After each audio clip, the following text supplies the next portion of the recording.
Hello दोस्तों, स्वागत है आपका हमारे YouTube चैनल उत्तराखंड ज्ञानपीठ पर। उम्मीद है आप सबकी तैयारी बहुत अच्छी चल रही होगी। आज हम उत्तराखंड के करंट अफेयर्स की डिटेल्ड क्लास देखेंगे, जो कि आगामी परीक्षाओं की दृष्टि से महत्वपूर्ण होगी। तो अंत तक बने रहिए हमारे साथ। चलिए क्लास शुरू करते हैं।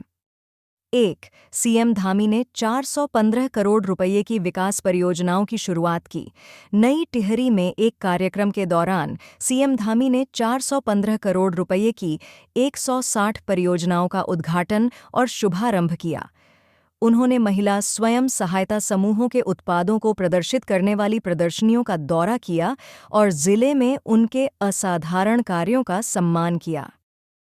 उन्होंने 2025 तक नशा मुक्त उत्तराखंड के निर्माण पर जोर दिया और राज्य के विकास में महिलाओं के योगदान की सराहना की। 2. मुख्यमंत्री ने उत्तराखंड युवा महोत्सव में रोजगार प्रयाग पोर्टल लॉन्च किया। उत्तराखंड के मुख्यमंत्री पुष्कर सिंह धामी ने राज्य में युवाओं को रोजगार के अवसर प्रदान करने के लिए रोजगार प्रयाग पोर्टल लॉन्च किया। सरकारी योजनाओं को युवाओं तक आसानी से पहुंचाने के लिए युवा उत्तराखंड ऐप भी लॉन्च किया गया। रोजगार प्रयाग पोर्टल सरकारी विभागों में आउटसोर्सिंग पदों के लिए आवेदन प्रक्रिया को सरल बनाता है। 3. भारत का पहला जायरोकॉप्टर एयर सफारी पर्यटन उत्तराखंड में शुरू होगा। उत्तराखंड भारत की पहली हिमालयन एयर सफारी शुरू कर रहा है, जो विभिन्न स्थलों पर जायरोकॉप्टर सवारी के साथ एक अद्वितीय पर्यटक अनुभव प्रदान करेगी। इस पहल का उद्देश्य हिमालय की चोटियों का एक अनोखा हवाई दृश्य पेश करके पर्यटन को बढ़ावा देना है। उत्तराखंड पर्यटन विकास बोर्ड के कर्नल अश्विनी पुंडीर ने जल्द ही जायरोकॉप्टर एयर सफारी शुरू करने की पुष्टि की। 4. उत्तराखंड ने यूसीसी प्रारूप समिति के निर्णयों पर प्रगति को मंजूरी दी। राज्य में समान नागरिक संहिता का मसौदा तैयार करने वाली समिति द्वारा अब तक लिए गए निर्णयों को कैबिनेट ने मंजूरी दे दी है।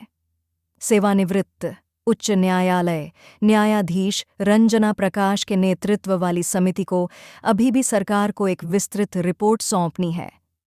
यूसीसी विषय प्रधानमंत्री नरेंद्र मोदी के सहायक संबोधन के बाद प्रमुखता प्राप्त कर रहा है। विवाह, विरासत, गोद लेने और अधिक से संबंधित कानूनों के एक सामान्य सेट की वकालत करता है।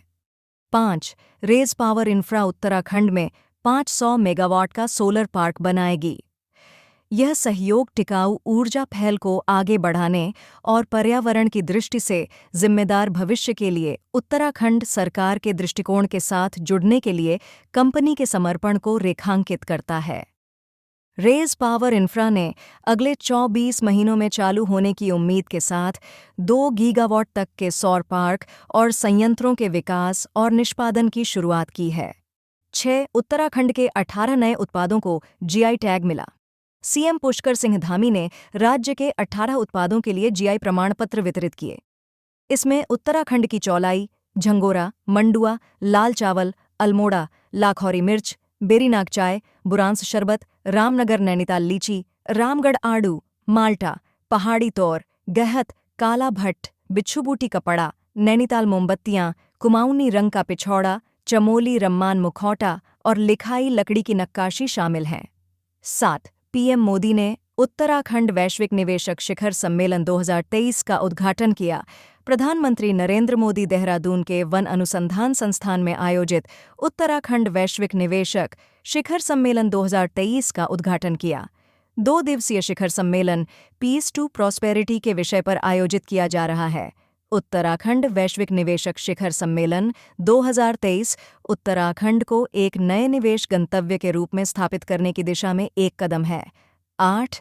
मुख्यमंत्री पुष्कर सिंह धामी ने करोड़ों के समझौता ज्ञापनों पर हस्ताक्षर किए। उत्तराखंड के मुख्यमंत्री पुष्कर सिंह धामी ने उत्तराखंड ग्लोबल इन्वेस्टर समिट के लिए दुबई में विभिन्न उद्योग समूहों के प्रतिनिधियों से मुलाकात की। मुख्यमंत्री की मौजूदगी में दुबई में पहले दिन विभिन्न उद्योग समूहों के साथ 11,925 करोड़ रुपये के निवेश एमओयू पर हस्ताक्षर किए गए। पर्यटन, शिक्षा, रियल एस्टेट, स्वास्थ्य आदि से जुड़े समूहों के साथ निवेश समझौते पर हस्ताक्षर किए गए। 9. उत्तराखंड की पहली सेवा क्षेत्र नीति को मंजूरी दे दी। उत्तराखंड सरकार ने सेवा क्षेत्र के लिए नई नीति को मंजूरी दे दी है। इस नीति के माध्यम से 20 लाख रोजगार सृजित करने और 10 लाख श्रमिकों के कौशल विकास को सुविधाजनक बनाने का लक्ष्य रखा गया है। इस नीति में स्वास्थ्य, शिक्षा, आतिथ्य, कल्याण, आईटी, डेटा सेंटर, खेल और फिल्म उद्योग को शामिल किया गया है। सीएम धामी की अध्यक्षता में हुई कैबिनेट बैठक में यह फैसला लिया गया। 10. उत्तराखंड के नैनीसैनी हवाई अड्डे को डीजीसीए द्वारा एरोड्रम लाइसेंस प्राप्त हुआ। नागरिक उड्डयन महानिदेशालय डीजीसीए की ओर से पिथौरागढ़ के नैनीसैनी हवाई अड्डे के लिए एरोड्रम लाइसेंस दे दिया गया है। लाइसेंस हवाई अड्डे को सभी व्यक्तियों के लिए उतरने और प्रस्थान के नियमित स्थान के रूप में उपयोग करने के लिए अधिकृत करता है। इस व्यवस्था के तहत फ्लाई बिग एयरलाइन द्वारा पिथौरागढ़ पंतनगर और देहरादून पिथौरागढ़ के बीच फिक्स्ड विंग उड़ान संचालन संचालित किया जाएगा। दोस्तों, आज की क्लास आपको कैसी लगी कमेंट करके ज़रूर बताएं।